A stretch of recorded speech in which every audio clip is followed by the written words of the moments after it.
Myself, Diana Xavier, Department of Commerce, St. Albert's College, Autonomous.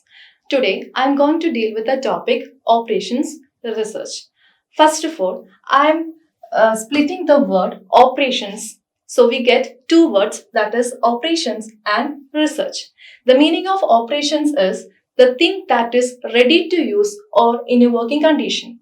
And the second word is research, which means to investigate something or to study something. So I'm combining the meaning of these two words. I get testing of things which is ready to use in order to help us in our daily decision. So this is the meaning of OR. So here's the formal definition or meaning of operations research. That is, operations research is a subject that deals with application of some methods, may be analytical or numerical, to help us to make better decisions. And here is a definition which is quoted by C.W. Churchman. Operations research is the application of scientific methods, techniques, and tools to problems involving the operation of a system so as to provide those in control of the system with optimum solution to the problem. So, me and you, all of us doing operations research in our daily life without knowing it. Okay, so operations research actually a part of our subconscious mind.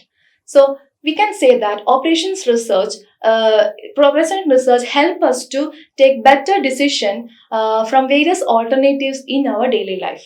Okay, then I'm taking an example. In a supermarket, they provide some discount on certain products. Right? We will select the product which gives you more satisfaction or more utility.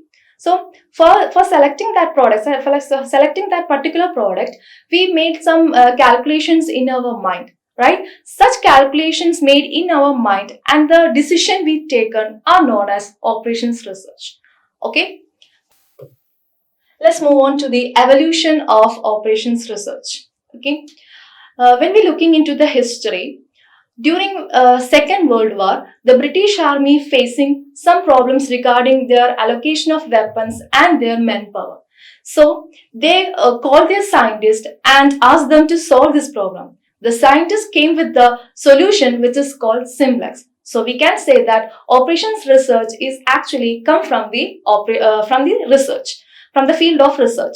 Okay, so in operations research provides optimum solution from the various alternatives we have and various constraints we have. Okay, so in operations research, there are three elements, that is optimum solution, alternatives, and constraints.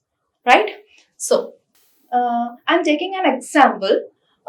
Here is an example. We have to travel from city 1 to city 2 with minimum cost. Okay, we have to travel from city 1 to city 2 with minimum cost, and I have to reach city 2 before 10 a.m. because my meeting is scheduled at 10 a.m. Okay, this is the problem. So in this problem we have objective function, that is the objective function is minimize the cost. That is, we have to travel from city 1 to city 2, which the traveling cost should be minimized. So the objective function of this problem is minimize the cost, right? Then the second one is constraint. In this problem, the time is our constraint. We have to reach city 2 before 10 a.m. right? So the constraint is time. And the third one is alternatives. Here we have different alternatives. That is the different modes, different routes we selected or different modes of travel we selected. These are the constraints. So the modes may be by bus, by rail, or by plane. So when we select different routes or different modes of travel, it should minimize the cost and time. So when we select the alternatives, so when we select the routes or modes of travel, it must be minimize the cost and time. Okay, this is the problem of OR. Next is phases of OR.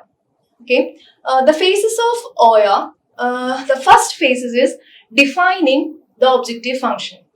Okay, in an OR problem, the first and ever step is defining the objective function. The objective function may be minimization or maximization. That is maximization of profit or minimization of cost. Okay. The first step is defining the objective function. The second one, after defining the objective function, we have to construct the model. We have to construct the model, that is develop the appropriate model. After developing the model, we have to find out the optimum solution. Okay, after developing the model, we have to find out the optimum solution.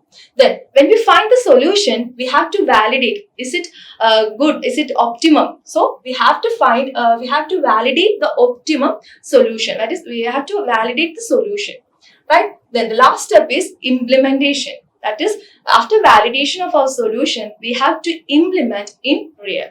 That is, okay, these are the phases of OER. First one is defining objective function, then second one is construction of the model, the third one is find out the solution, and fourth one is validation, and last one is implementation, right? Then, here is an example. Here we have 3 suppliers. In an organization, we have 3 suppliers. The first supplier provides 10% discount, and the first supplier provides 10% discount, and there is no delivery charges. Okay, there is no delivery charges, and there is no minimum order quantity too. Okay, in the first supplier there is 10% discount, and there is no delivery charges, and there is no minimum order quantity. Then the second supplier, the discount is 20%, and there is no delivery charges, but the minimum order quantity is 200 units. The minimum order quantity is 200 units. And the third supplier, the discount rate is 30%. Then there is delivery charges and minimum quantity is 500 units. Okay. Then when I'm going for first supplier, if I select the first supplier, the discount rate is 10%, right? Discount rate is 10%.